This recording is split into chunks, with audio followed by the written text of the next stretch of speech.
पंचतंत्र की आगे की कहानी में आप सुन रहे हैं ढोल की पोल। शब्द मात्रान्न भेतव्यम, शब्द मात्र से डरना उचित नहीं।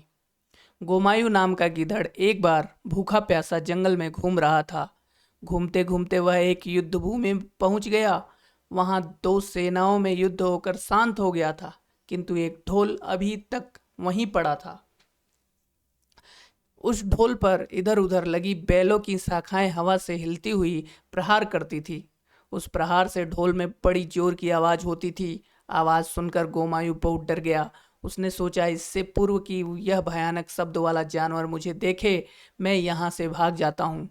किंतु दूसरे ही क्षण उसे याद आया कि भय या आनंद के उद्वेग में हमें सहसा कोई काम नहीं करना चाहिए, पहले भय के कारण की खोज करनी चाहिए। यह सोचकर वह धीरे धीरे उधर चल पड़ा जिधर से शब्द आ रहा था।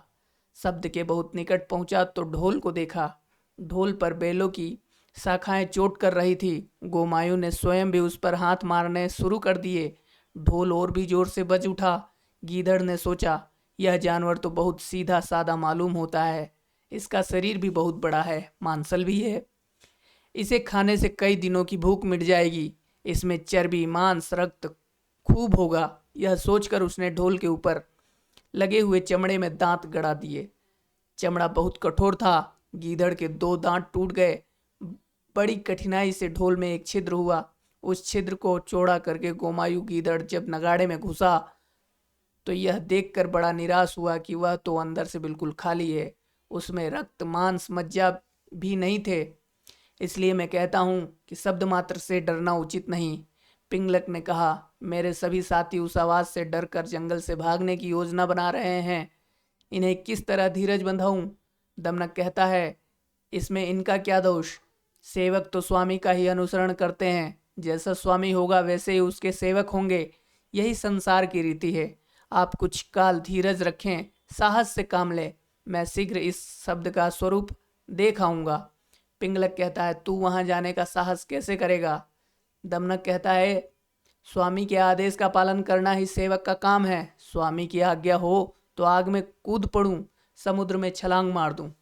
पिंगलक कहता है, दमनक जाओ, इस शब्द का पता लगाओ, तुम्हारा मार्ग कल्याणकारी हो, यही मेरा आशीर्वाद है। तब दमनक पिंगलक को प्रणाम करके संजीवक के शब्द की ध्वनि का लक्ष्य बांधकर उसी दिशा में चल दिया। दमनक के जाने के बाद पिंगलक ने सोचा, यह बात अच्छी नहीं हुई कि मैंने दमनक का विश्वास करके उसके सामने अपने मन का भेद खोल दिया। कहीं वह उसका लाभ उठाकर दूसरे पक्ष से मिल जाए और उसे मुझ पर आक्रमण करने के लिए उकसा दे तो बुरा होगा। मुझे दमनक का भरोसा नहीं करना चाहिए था। वह पदच्युत है। उसका पिता मेरा प्रधानमंत्री था। एक बार सम्मानित होकर अपमानित हुए सेवक विश्वास पात्र नहीं होते। वे इस अपमान का बदला लेने का अवसर खोजते रहते हैं। इसलिए किसी दूसरे स्थान पर जाकर ही दमनक की प्रतीक्षा करता हूँ। यह सोचकर वह दमनक की राह देखता हुआ दूसरे स्थान पर अकेला ही चला गया। दमनक जब संजीवक के शब्द का अनुसरण करता हुआ उसके पास पहुंचा तो यह देखकर उसे प्रसन्नता हुई कि वह कोई भयंकर जानवर नहीं बल्कि सीधा साधा बैल है। उसने सोचा, अब मैं संधि विग्रह की कूटनीति से पिंगलक को अवश्य अपने वश में कर लूंगा। आपत्तिग्रस्त राजा ही मंत्रियों के वश में होते हैं। यह सोचकर वह पिंगलक से मिलने के लिए वापस चल दिया। पिंगलक ने उसे अकेले आता देखा तो उसके दिल में धीरज बंधा। उसने कहा, दमनक, वह जानवर देखा तुमने? दमनक कहता है, आपकी दया से देख लिया स्वामी। पिंगलक कहता है, सचमुच? दमनक कहता है, स्वामी के सामने असत्य नहीं बोल सकता मैं। आपकी तो मैं देवता की तरह पूजा करता हूँ, आपसे झूठ कैसे बोल सकूंगा? पिंगलक कहता है, संभव है तूने देखा हो, इसमें विस्मय क्या? और इसमें भी आश्चर्य नहीं कि उसने तुझे नहीं मारा। महान व्यक्ति महान शत्रु पर ही अपना पराक्रम दिखाते हैं, दीन और तुच्छ जन पर नहीं। आंधी का झोंका बड़े वृक्षों को ही गिराता है, घास पात को नहीं। दमनक कहता है, मैं दीन ही सही, किंतु आपकी आज्ञा हो तो मैं उस महान पशु को भी आपका दीन सेवक बना दूं। पिंगलक ने लंबी सांस खींचते हुए कहा, यह कैसे होगा दमनक?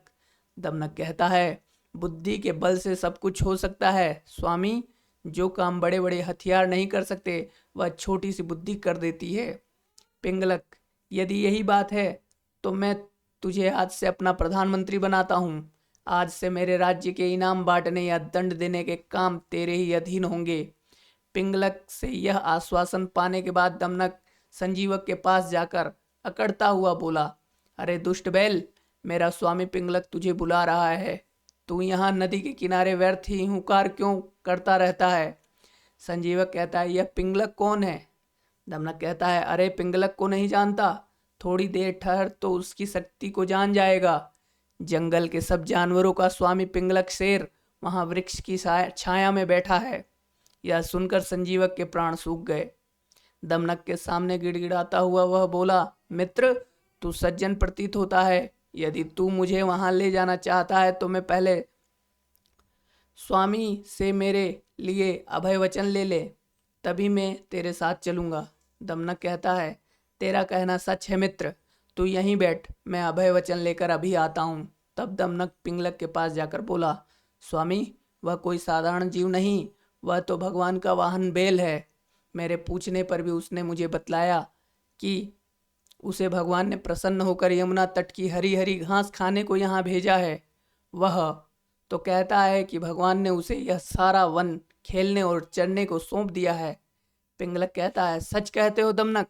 भगवान के आशीर्वाद के बिना कौन बैल है जो यहाँ इस वन में इतनी निशंकता से घूम सके? फिर तूने क्या उत्तर दिया दमनक? दमनक कहता है, मैंने उसे कहा कि इस वन में तो चंडिका वाहन रूप शेर पिंगलक पहले ही रहता है। तुम भी उसके अतिथि बनकर रहो, उसके साथ आनंद से विचरण करो, वह तुम्हारा स्वागत करेगा। पिंगलक कहता है, फिर उसने क्या कहा? दमनक कहता है, उसने यह बात मान ली और कहा कि अपने स्वामी से अभय वचन ले आओ, मैं तुम्हारे साथ चलूंगा। अब स्वामी जैसा चाहे वैसा करूंगा। दमनक की बात सुनकर पिंगलक बहुत प्रसन्न हुआ। बोला, बहुत अच्छा कहा दमनक, तूने बहुत अच्छा कहा, मेरे दिल की बात कह दी। अब उसे अभय वचन देकर शीघ्र मेरे पास ले आओ। दमनक संजीवक के पास जाते जाते सोचने लगा, स्वामी आज बहुत प्रसन्न है। बातों ही बातों में मैंने उन्हें प्रसन्न कर लिया। आज मुझसे अधिक धन्य भाग्य कौन होगा?